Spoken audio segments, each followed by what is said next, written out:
Hello guys, in today's video, I'm going to show you how to easily fix Roblox error code 279. Let's begin. First, I want you to open your favorite browser, right?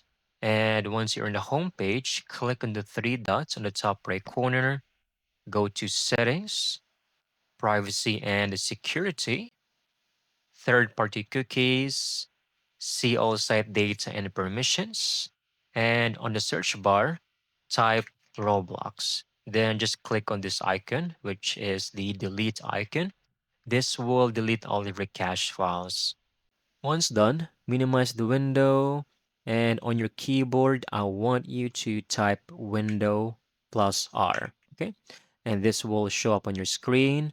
I want you to simply follow this or type this over here, percentage local app data percentage, hit enter or click on OK, and it will open a file path or folder.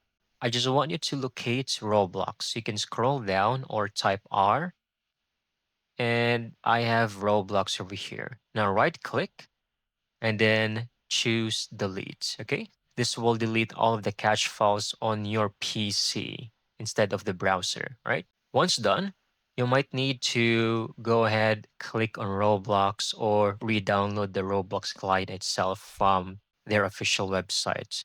And once you successfully re-download everything, it should fix any issues relating to this error.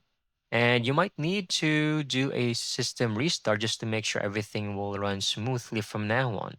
And that's it. By following all of these steps, this error code 279 should now be fixed. Thank you for watching. I hope you found this video very helpful.